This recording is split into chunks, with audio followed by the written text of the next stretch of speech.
Amaziga Parliament ekutta omuliro kitalo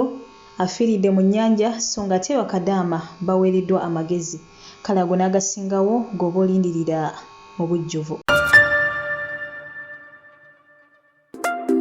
Nyongera okubalamusaako mikwano gyange yonna gye musinzira okubeera ng'ate mumpuliriza mujje baleko gyonna gye mutussako engalo Katonda yeebale asobodde okubeera ng'ate abankuumira. Nyongera okubaagaliza bambi omwaka guno eno 2022 bambi gubeere gwa ssanyu gubeere gwa mirembe buli omu ekirooto kyo ky'olina saba Katonda atuyambe ate tusobole okubeera ng'ate tubituukiriza. Amanya enzo Omumbejja Aisha Nassolo gwe yakaniyungako essaawa eno butereevu nyongera okujjukiza mukwano gwange nti wano ofunamu amawulire agagenda maaso mu ggwanga lyattu Uganda ssaako ate ne mawanga amalala gonna amawulire gonna gakwata ku ba celebrities osaka ate n'amawulire agenda maaso mu bankuba kye ogenda maaso n'okubeera ng'ate wano eno ogasangawo kale n'olwekyo ngenda kusaba kintu kimu subscribinga teekako akadde likinga video eno mukwano gwange tojja kwejjusa obusakumayira budde kantisandikirewo n'agandese olunaku olwaleero wabula nga bambi mawulire ga nnaku nnyo nnyini ddala omuvubuka abadde amanyikiddwa nga Ssenyomo Charles Ngono baali bamukazaako John Rembo eyo ku kyalo gy'asibuka Ensege ate mu district wali eri ekyotera emunango ono bwatyo yabadde agenzeko kubeera nga munange yeeyozaako omwaka omukadde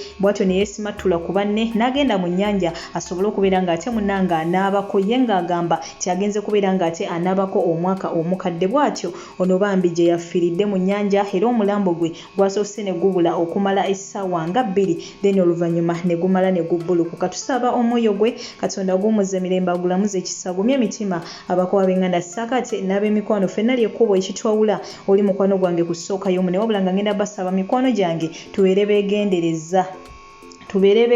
kubanga ebintu byose byangu n'akamu n'akeddagala so nga ate ebyo mbitadde ku bbali ate ye Minisita Haruna Kyeyune ow'emyoga bw'ati aguddewo hotel mu kibuga ky'e Masaka era nga hotel eno bw'etyo etuumiddwa Solo Heights Hotel so naye tumuyozaayoza olw'ekyo kyatuuseeko n'abantu b'e Masaka munnange tubayozaayoza olw'eyo enkulaakulana munnange ate sobodde okubeera nga ejja mu kibuga kyammwe so nga ate eyo Parliament ye South Africa Maziga Merere okubategeeza nti bannange ekutta omuliro guno eno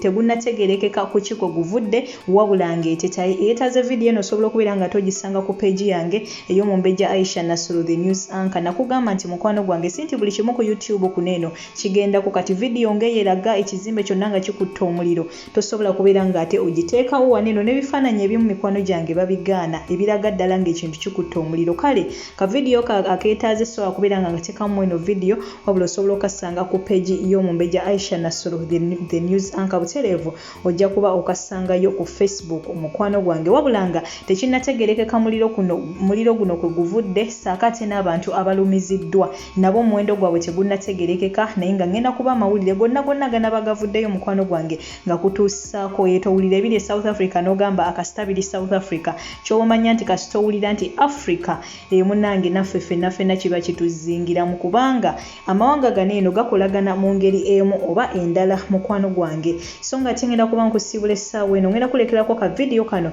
nga mwana muwala munnange ayina ate amagezi gawa basola bannaffe naddala baneeno abakola mayumba ngenda kusaba omutegera amatu toseetuka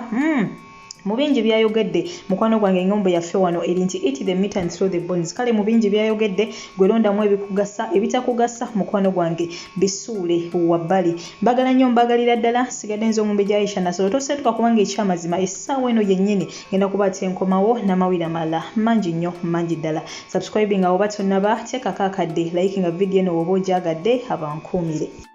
Bakadama bakola mu biyumba nga ba maid nga mukyayina omuze guno omuze ogw'ekisiru omuze gw'abantu abataasomerako ddala omuze gw'abantu abatakuzibwa na bazadde omuze gw'abantu abataabuulirirwa nga mujja mutandise okuvumaganya bannammwe abakola bulungi emirimu gyabwe ate mutandise n'okuvumaganya companies ezabaleeta nga batandika okubagamba nti abaana be baleeta tebali trained enough kyova olaba ebbanga eriddako mu maaso batandise okulangira nga bw'ojjanga ozze kukola mu kiyumba eno wootuuka eno basooka kukuwa interview balabe bakutraining ekimala ebintu bye bakutraininga mwabikwata lwa nsonga z'abantu nga mmwe abakyakola ebintu nga bino abantu abatalina privacy abantu abayingirira eddembe ly'abantu be muzze okukolera bannange okuwa mukama wo ekitiibwa kikkakatako nga ggwe omukozi kikakatako okuwa mukama w'ekitiibwa naawe okukyewaseekako n'abantu b'osisinkanye ewaka naye osanga kadamba bakuwadde ebbeetu ly'okukozesa essimu n'otandika okugikozesa obubi engoye za mukama wo osanga ozikuba ebifaananyi obuliri obukuba ebifaananyi abaana babo mubakuba ebifaananyi buli kyolaba gwe okikuba ekifaananyi weerikodingidde mu nnyumba zaabwe kati laba ono yagenze kukwata engoye za mukama we ez'omunda underpart engoye za mukama we zabadiddemu engoye z'abaana ze bateekamu obukyafu oba ze bakolamu pupu engoye z'abababa nti olw'okuba ziddugala n'azikwata n'atandika ozikolamu vidiyo za tiktok n'atandika oziteeka ku mitimbagano n'atamanya nti abantu be mukolera bannange bategeera amasimu babeera ku masimu okuva ku makya paka lwaggulo ebintu bino bijja kutambula bimutuukako we biri mutuukako ogenda mugamba otya ogenda kwennyonnyolako otya ogenda kutandika okugamba nti tolina musango ogenda kutandika okugwa mu bizibu batandika okunenya kampuni ezakutwala mutandike okujuliriza nti omuwalabu mubi bannange yadde tugamba nti abantu bano babi naye mutandike okwekuba mu ttooki nammwe mutandika okwekuba mu ttooki ku bintu bye mukola mu nnyumba z'abano abantu betukolera bali so private muddidde amaalo gammwe ge mujja e Uganda ne mutandika okugasaasaanya e Bulaaya. My dear sisters, this is abroad. My dear sisters, abantu bemukolera they have a different culture. Oba bayina engeri yaabwe endala gye beeyisaamu bo ng'abantu.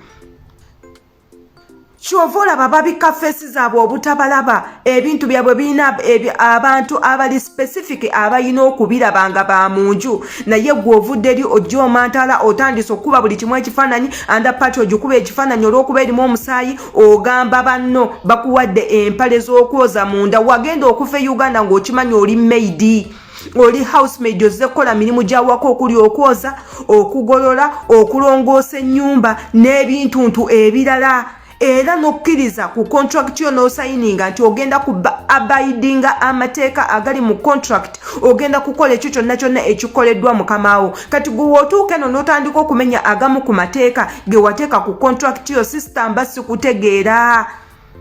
abantu nga mmwe temusaana kujja Bulaaya kuba temulina confidentiality eri bakama bammwe bino ebintu bibakakatako okukuuma ebintu ebimu nga biri private nga wobisanze n'obireka ne mmwe buli kimu mulowooza muyina okukishalingako n'omuntu omulala. I'm so disappointed in you my sisters. Kino ekintu mukikomye mbagirawo.